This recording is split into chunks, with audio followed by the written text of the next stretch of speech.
All right, guys, the last and final war. It took a very long time to get to this point. I believe it was a grand total of 14 weeks to get to this very moment right here. The championship war in CWL Premier, coming in representing the Elixir Conference. The best clan in the Elixir Conference, that being Marshals'Nation, going head-to-head against the best clan from the Gold Conference, that being Fysb. Both of these mega clans collided this weekend. We're going to go ahead and look at all the statistics and check out some highlighted attacks that came from the championship war, and we will see who walks away as the best clan in CWL Premier.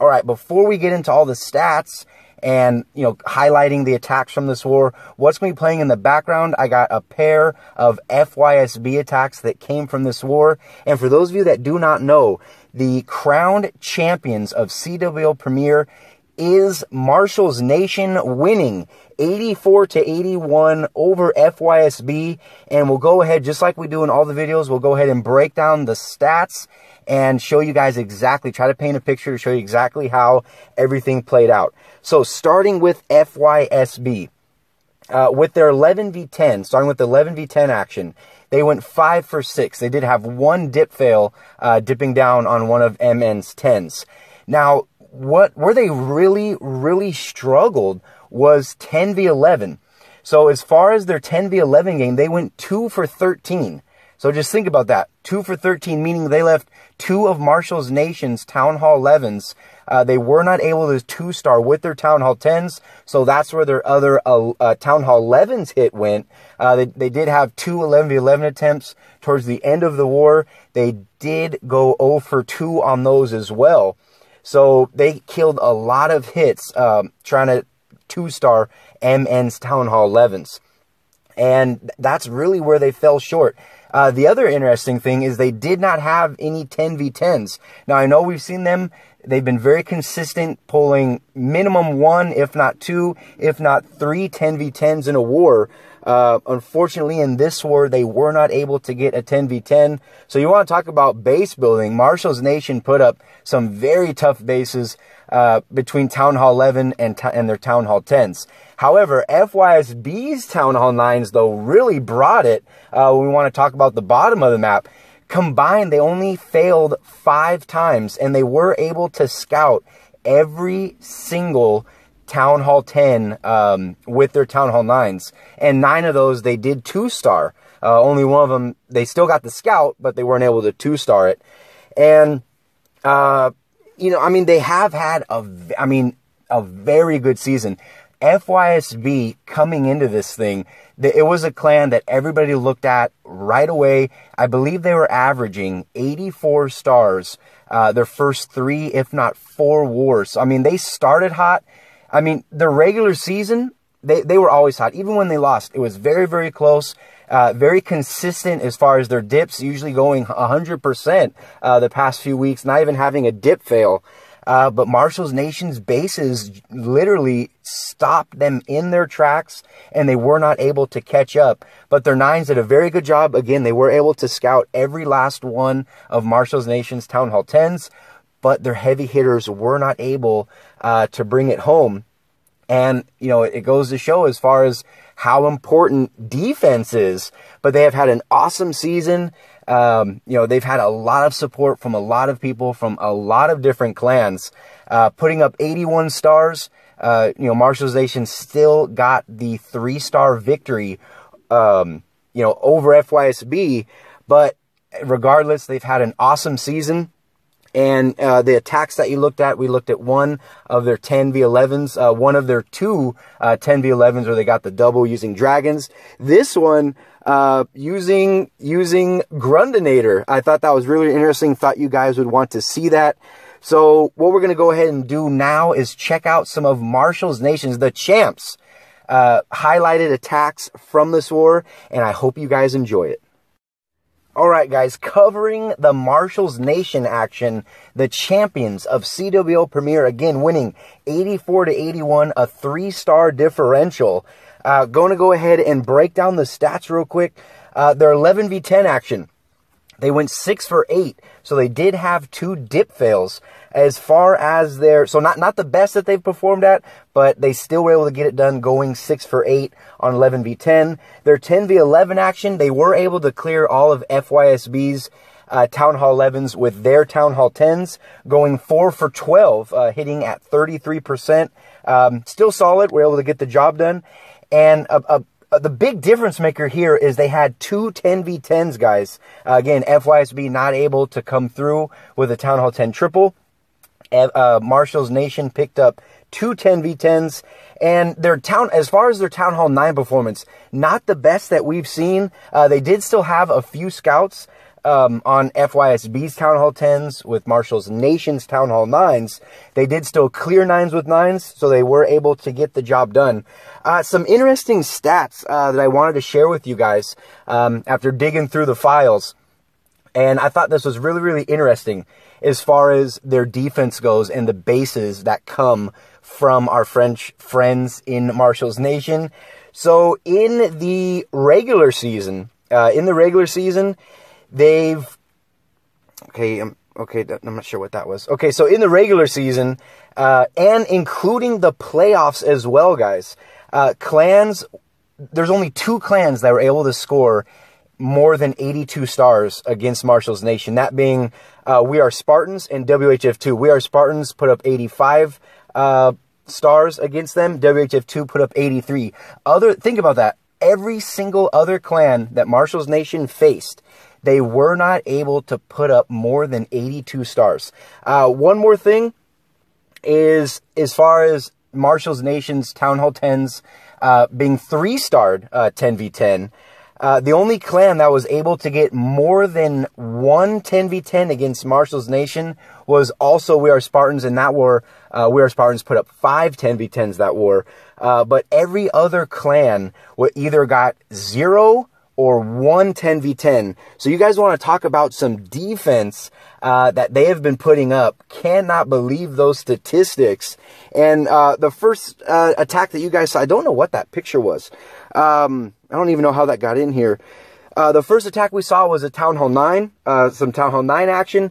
We're going to go ahead and look at both of their 10v10s as well as their 1 10v11 that they had, which I think you guys will really enjoy. I'll give you one hit. It involves some miners, 10v11. So basically, this is going to be a drag attack from Hida coming here. We've seen him a few times pop up in the recaps. Look out for this guy.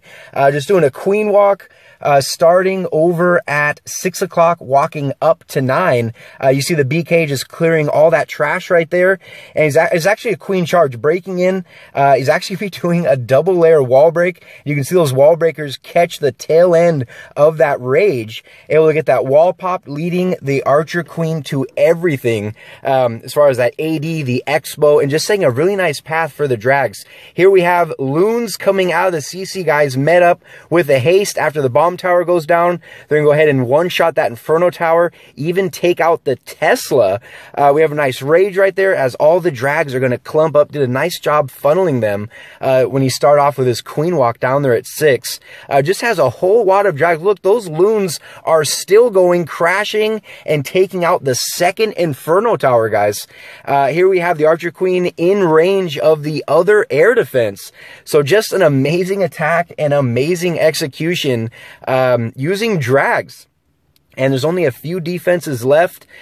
Queen snipes down that Expo, and there's nothing but a pair of mortars left for about 7, if not 8 dragons right there. Just an amazing attack by Hida. We're going to go ahead and check out their second 10v10 following this attack.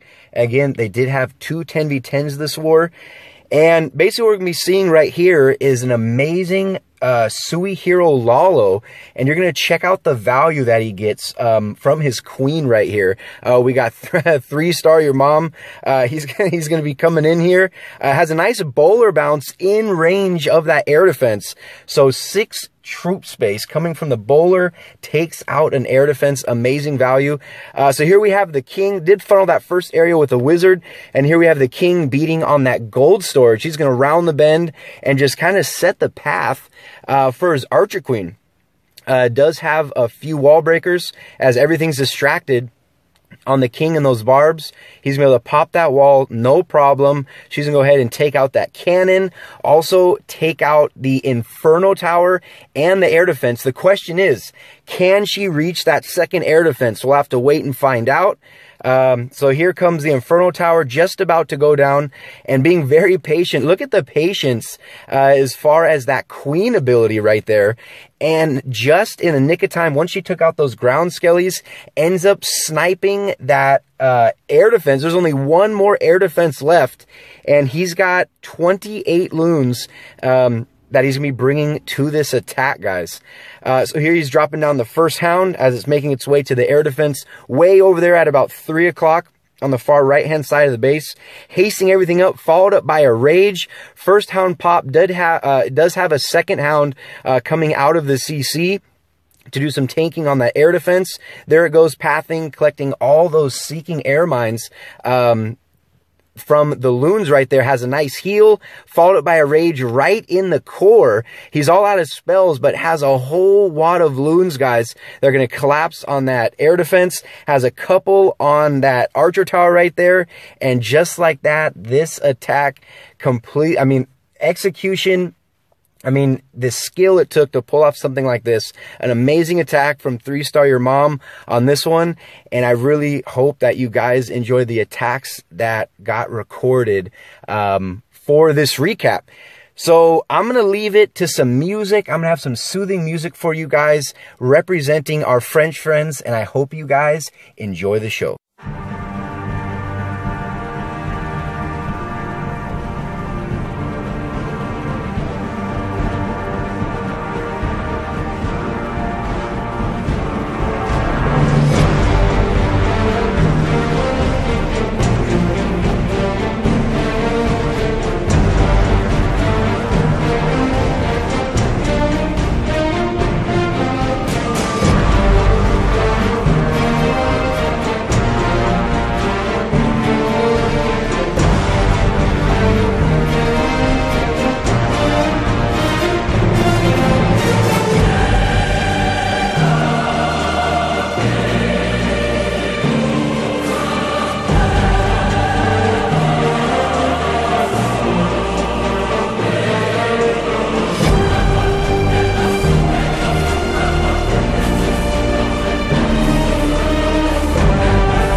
Everybody take a moment to congratulate the CWL Premier Champions, Marshals'Nation.